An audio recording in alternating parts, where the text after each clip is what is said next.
The ground beneath your feet feels solid, right?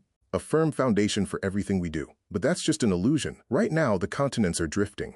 Some are moving at speeds comparable to how fast your fingernails grow, while others are creeping along much slower. It's a silent, patient process.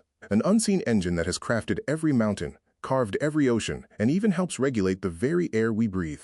But what if that slow, silent engine just died? What if the tectonic plates, the colossal, broken pieces of our planet's shell, froze completely solid for 100 million years? It wouldn't just be the end of earthquakes and volcanoes. It would be the beginning of the end for life as we know it. The world would enter a profound geological silence, and from there, it would be a slow, unstoppable descent into a planet you would no longer recognize. To understand the catastrophe of stillness, you first have to appreciate the miracle of movement. Earth's crust isn't one solid shell. It's a jigsaw puzzle of about a dozen major plates, all floating on the hot, semi-fluid mantle below. Driven by immense currents of heat flowing from the planet's core, these plates are in a constant, slow-motion ballet of creation and destruction. Where they pull apart, new crust is born from magma bubbling up. Where they collide, one plate dives beneath the other in a process called subduction, recycling old crust back into the mantle. And where they grind past each other, tension builds and releases as earthquakes. This giant recycling system is the architect of our world. The epic collision of the Indian and Eurasian plates gave us the Himalayas. The subduction of oceanic plates under the Americas created the Andes and the volcanic ring of fire. This process is so fundamental, it dictates the shape of continents, the depth of oceans, and the chemistry of our atmosphere. For billions of years, this has been the heartbeat of our planet. But now, imagine that heartbeat just stops.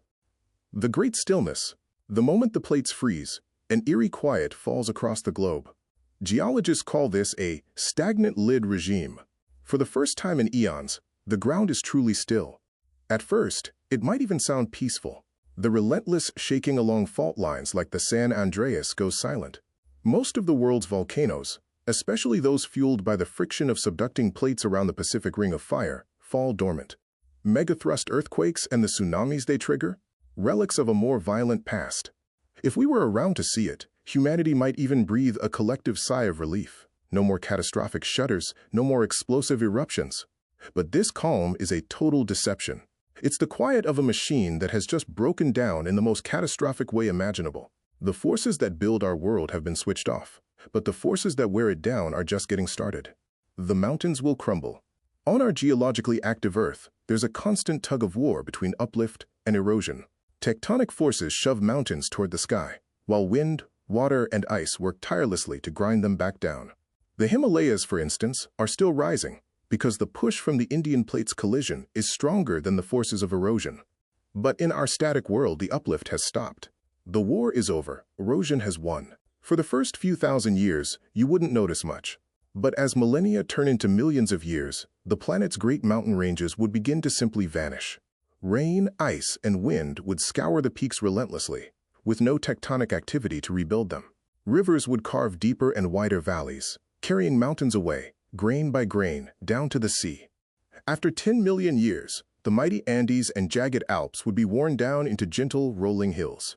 After 50 million years, even the colossal Himalayas would be gone, their once towering peaks eroded into a vast, flattened plain.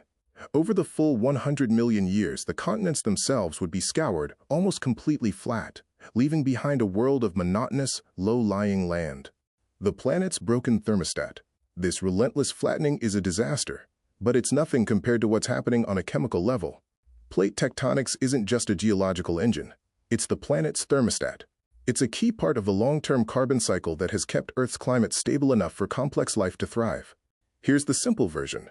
On one hand, volcanoes, particularly at plate boundaries, release CO2 from the Earth's mantle into the atmosphere, which helps keep the planet warm.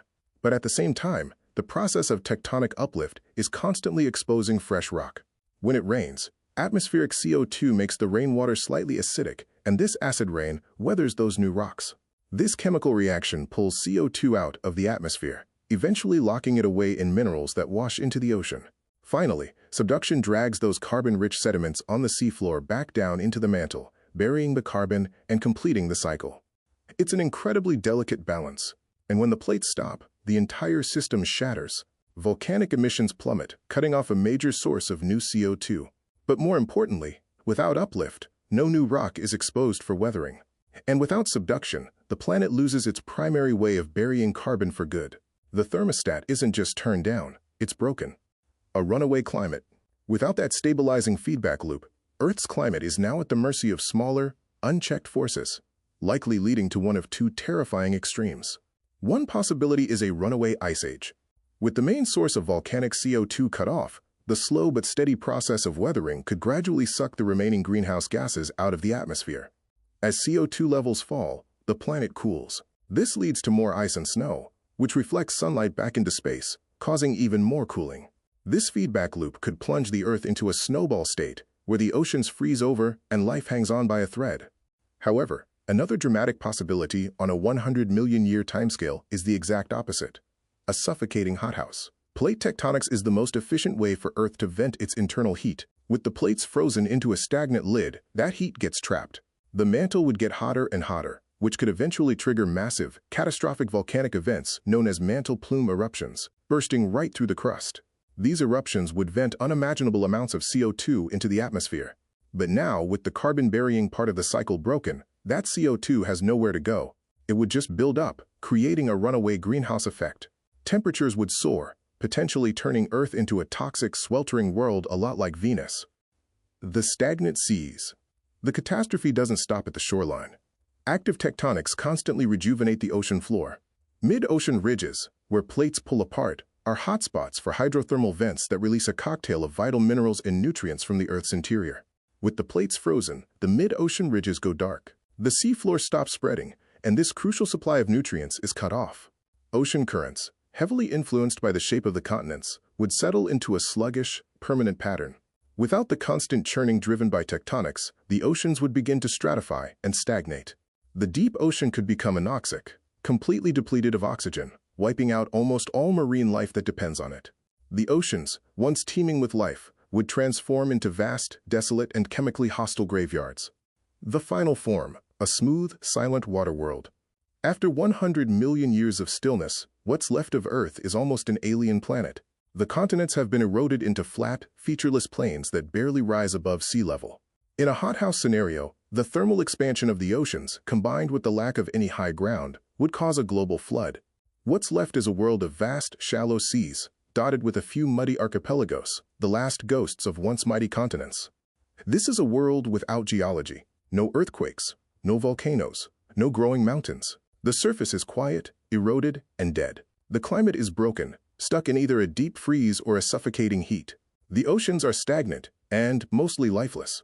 The dynamic, vibrant planet we know has been replaced by a world in stasis, a silent monument to the disaster of doing nothing at all. The very forces that build our world operate on scales too vast for us to see, yet they are the reason we're here. If you want to keep exploring the incredible, and sometimes terrifying, science of our planet, make sure to subscribe. The restless movement of tectonic plates isn't a flaw of our world, it's its life support system. It builds the mountains that shape our weather, it drives the cycle that regulates our climate, and it recycles the materials essential for life. Stopping the plates means stopping the planet's ability to regulate itself, to heal itself, and to stay alive. That silent, creeping motion beneath our feet is the tireless engine of a living planet.